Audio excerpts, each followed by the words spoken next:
Apakah Nyi Roro Kidul itu ada? Nyi Roro Kidul itu tokoh legenda yang terkenal banget di Indonesia, terutama di Pulau Jawa. Dia dipercaya sebagai penguasa Laut Selatan. Cerita tentang Nyi Roro Kidul ini udah jadi bagian dari budaya dan mitos masyarakat setempat selama berabad-abad. Mau aku ceritain lebih banyak tentang legenda Nyi Roro Kidul? Apakah memang ada ataukah cuma sekedar mitos? Nyi Roro Kidul itu tokoh yang unik. Di satu sisi, dia bagian dari mitos dan legenda yang udah lama diceritain turun-temurun. Tapi di sisi lain, banyak orang Indonesia yang percaya banget sama keberadaannya, terutama di daerah pesisir selatan Jawa. Gimana pendapatmu tentang Nyi Roro Kidul? Apakah ada riset atau secara sains Nyi Roro Kidul itu memang ada? Secara ilmiah, Nyi Roro Kidul memang lebih masuk kategori mitos atau legenda. Tapi, cerita tentang Nyi Roro Kidul ini udah jadi bagian penting dari budaya masyarakat Indonesia loh. Mau aku jelasin lebih detail soal asal-usul legenda Nyi Roro Kidul? Iya, Asal-usul legenda Nyi Roro Kidul ini menarik banget. Ada beberapa versi cerita yang berbeda, tapi yang paling umum adalah kisah tentang seorang putri dari kerajaan Pajajaran yang bernama Kadita. Karena kutukan ilmu hitam, kulitnya jadi penuh penyakit dan dia diusir dari kerajaan. Dalam kesedihannya, Kadita menceburkan diri ke Laut Selatan dan disembuhkan oleh penguasa laut di sana. Sejak saat itu, dia dikenal sebagai Nyi Roro Kidul dan menjadi penguasa Laut Selatan. Mau dengerin versi cerita yang lain? nah yang jadi penguasa tersebut siapa ya? Kan yang namanya Laradita tersebut kan diselamatkan oleh penguasa Pantai Selatan. Dalam legenda Jawa, penguasa Laut Selatan itu sosok yang sangat dihormati dan ditakuti. Dia punya kekuatan besar atas ombak dan badai, dan dipercaya bisa membawa keberuntungan atau malapetaka bagi para nelayan dan pelaut. Mau aku ceritain lebih detail soal kekuatan Nyi Roro Kidul? Iya, Nyi Roro Kidul digambarkan sebagai sosok yang sangat kuat dan berkuasa. Dia bisa mengendalikan ombak dan badai di Laut Selatan, dan dipercaya bisa membawa keberuntungan atau malapetaka bagi para nelayan dan pelaut. Beberapa cerita bahkan menyebutkan bahwa dia punya pasukan makhluk halus yang siap membantunya. Mau aku ceritain lebih detail soal kekuatan Nyi Roro Kidul? iya. Selain mengendalikan ombak, Nyi Roro Kidul juga dipercaya punya kemampuan untuk meramal masa depan dan berkomunikasi dengan makhluk halus. Beberapa cerita bahkan menyebutkan bahwa dia bisa mengubah wujudnya menjadi wanita cantik untuk memikat para pria. Mau aku ceritain lebih detail soal kekuatan Nyi Roro Kidul? Nyi Roro Kidul itu siapa? Nyi Roro Kidul adalah sosok legenda yang sangat terkenal di Indonesia, terutama di Pulau Jawa. Dia dipercaya sebagai penguasa Laut Selatan yang sangat kuat dan dihormati.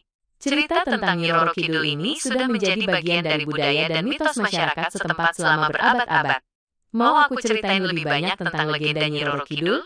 Secara sains, apakah ada penelitian tentang Nyi Roro Kidul? Secara ilmiah, Nyi Roro Kidul memang lebih masuk kategori mitos atau legenda. Tapi, cerita tentang Nyi Roro Kidul ini udah jadi bagian penting dari budaya masyarakat Indonesia loh. Mau aku jelasin lebih detail soal asal-usul legenda Nyi Roro Kidul? Harusnya kan secara logika, kalau sesuatu yang diceritakan atau dipercaya ada sejak zaman dulu, harusnya itu kan ada. Betul apa salah? Hmm, kalau dipikir-pikir, memang menarik ya. Banyak cerita dan kepercayaan yang diwariskan turun-temurun, dan seringkali ada alasan kenapa cerita itu muncul. Tapi, nggak semua cerita kuno bisa dibuktikan kebenarannya secara ilmiah. Kadang, cerita itu lebih berfungsi sebagai simbol atau pelajaran hidup. Gimana menurutmu? Berarti apa filosofi? Filosofi Nyi Roro Kidul ini dalam banget. Dia itu simbol kekuatan alam yang nggak bisa diatur manusia. Laut selatan yang ganas bisa kasih kehidupan lewat hasil laut, tapi juga bisa bahaya banget dengan ombaknya yang besar. Nyi Roro Kidul ngajarin kita buat selalu menghormati alam dan menjaga keseimbangan. Mau aku jelasin lebih detail soal filosofi Nyi Roro Kidul? Oh, begitu ya. Secara sains, filosofinya seperti itu. Seperti kayak misal ada pohon rindang, jangan didekati, jangan dirusak, nanti penunggunya marah. Sebenarnya kan itu syarat dari orang tua-tua dulu untuk menjaga pohon tersebut. Apakah betul? Betul sekali. Filosofi Nyi Roro Kidul ini memang mengajarkan kita untuk menghormati alam dan menjaga keseimbangan. Sama seperti kepercayaan tentang pohon rindang, tujuannya adalah untuk menjaga kelestarian alam. Alam memberikan kita banyak manfaat, tapi juga bisa berbahaya jika kita tidak merawatnya. Intinya kita tidak boleh merusak alam, begitu ya. Betul sekali. Inti dari filosofi Nyi Roro Kidul adalah kita tidak boleh merusak alam.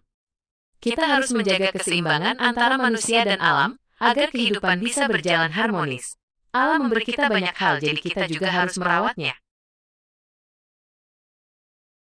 Iya, iya, iya. Berarti secara sains, Nyi Roro Kidul itu mitos legenda simbolis untuk agar alam tidak dirusak. Jadi di bahasa kasarnya ditakut-takuti, nanti Nyi Roro Kidulnya marah, begitu ya.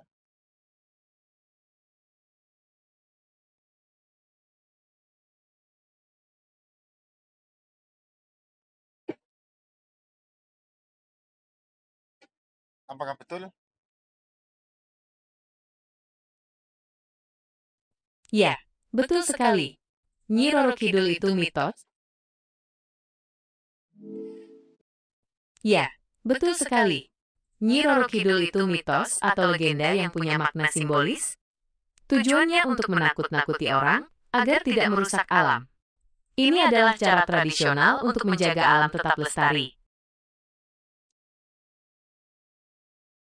Iya, iya, iya. Berarti pemikiran kita harus jernih ya.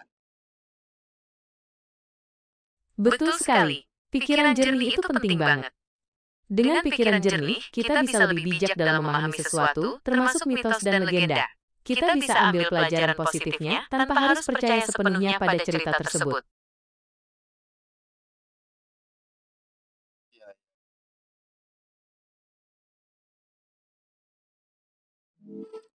Oke, kalau begitu, apakah ada hal lain yang ingin kamu tanyakan?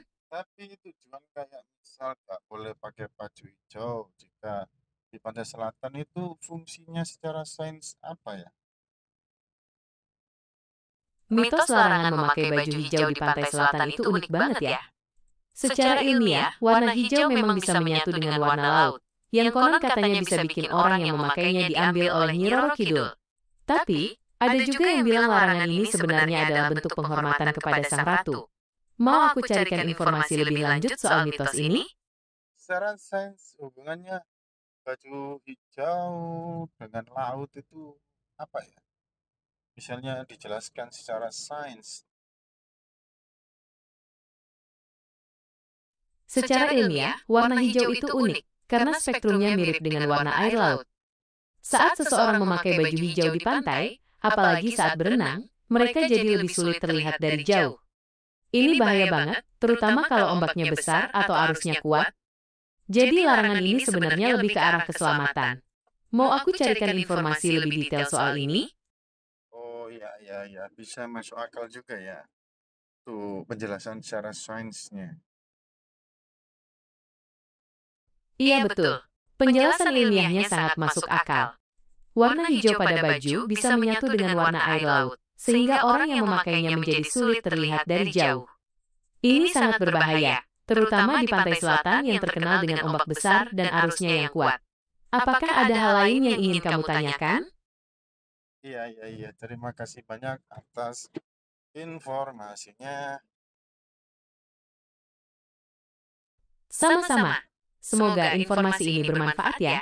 Jangan ragu untuk bertanya lagi kalau ada hal lain yang ingin kamu ketahui.